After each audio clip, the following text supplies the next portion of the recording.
요한복음에는 하나님의 아들이신 예수께서 행하신 7가지의 표적들을 기록하고 있습니다. 가나의 혼인잔치에서 물로 포도주를 만드신 이적을 시작으로 가버나움에서 왕의 신하의 아들을 고쳐주신 일이 2번째, 그리고 오늘 우리가 읽은 본문이 38년 된 병자를 고치는 바로 그것이 3번째 표적입니다. 오늘의 본문은 조금 이상합니다. 등장인물 간의 서로 대화가 공감하지 않고 서로 자기 이야기를 하는 것처럼 느껴지기도 하지요. 예수님께서는 명절이 되어 예루살렘에 올라가셨습니다. 예루살렘 양문 곁에는 베데스다라는 못이 있었고 그곳에는 수많은 사람들이 무엇인가를 어떤 때를 기다리고 있습니다. 바로 천사가 아주 가끔 못에 내려와 물을 움직이게 하는 바로 그때를 기다리고 있는 것입니다.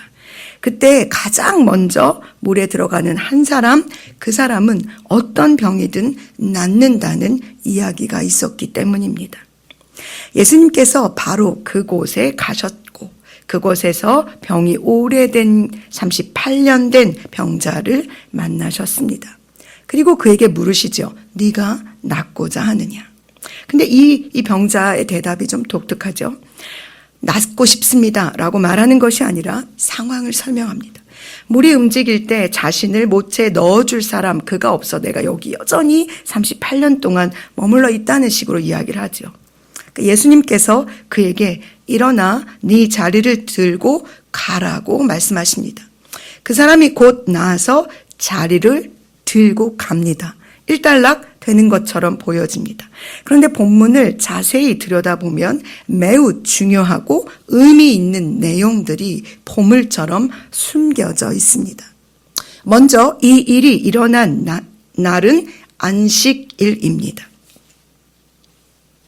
38년이나 된 병자가 갑자기 일어나서 걸었습니다.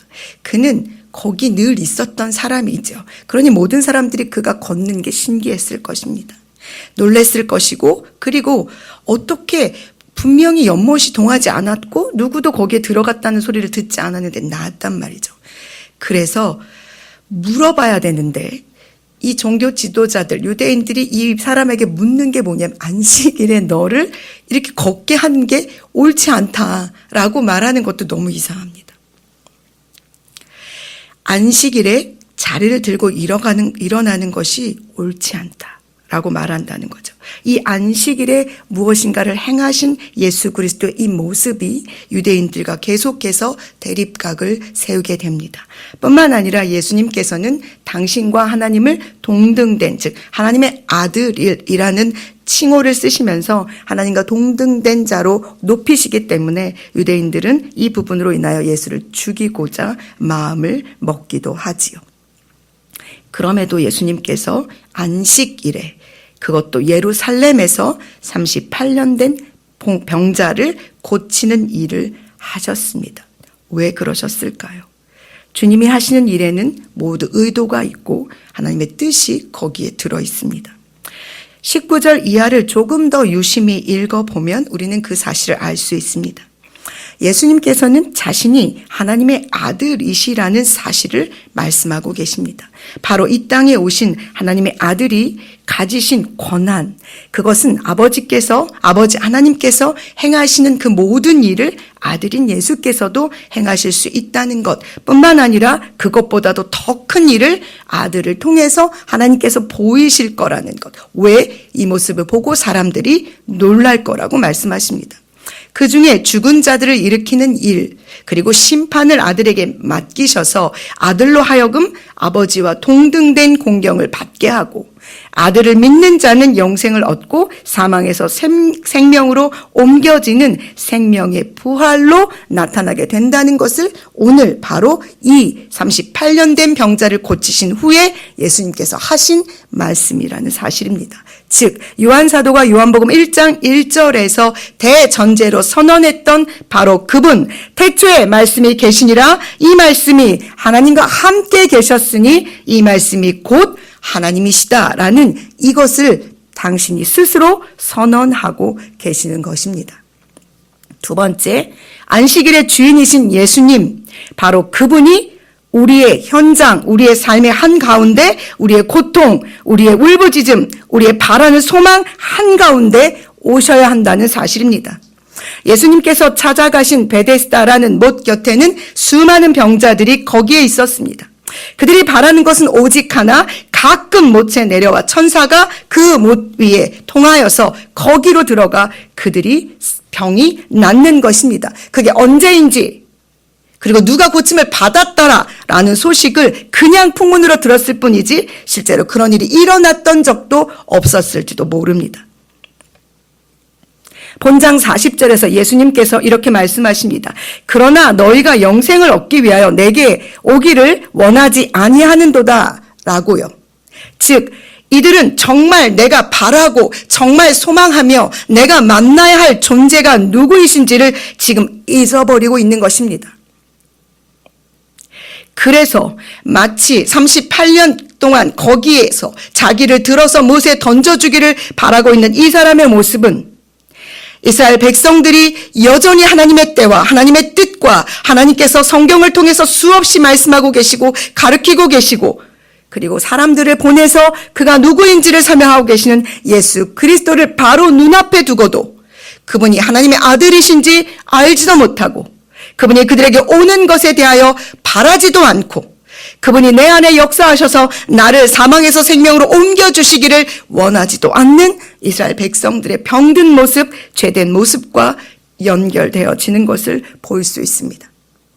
그럼에도 불구하고 예수님께서는 이 일을 하나님의 아들이신 예수 그리스도께서는 하나님의 그 일을 행하시는 일에 대하여 멈추지 않으십니다.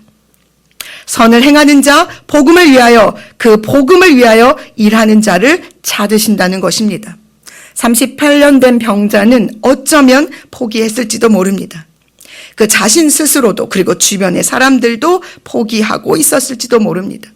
제가 한 달에 한 번씩 서울역에 말씀을 전하러 갑니다.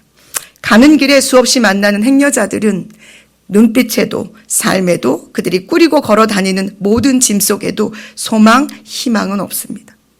그럼에도 그들이 여러 가지 이유, 여러 가지 상황들로 거기까지 내몰린 것처럼 어쩌면 베데스다 연못가에 내몰린 어쩌면 모든 상황과 모든 포기와 모든 절망 속에 내버려진 자들이 거기에 있었는지도 모릅니다. 그러나 주님이 그들에게 찾아가셨다는 사실을 우리가 기억할 필요가 있습니다. 세상은 우리를 버리고 세상은 세상으로부터 내가 포기되어지고 내가 나 자신조차도 포기하고 잊어버렸던 바로 나의 가치 존재를 하나님의 아들이신 예수 그리스도께서는 알고 계신다는 사실입니다. 그 사람에게 예수님께서 찾아오셨습니다. 다시. 그리고 보라 내가 나았으니 더 심한 것이 생기지 않게 다시는 죄를 범하지 말라고 주의를 주십니다.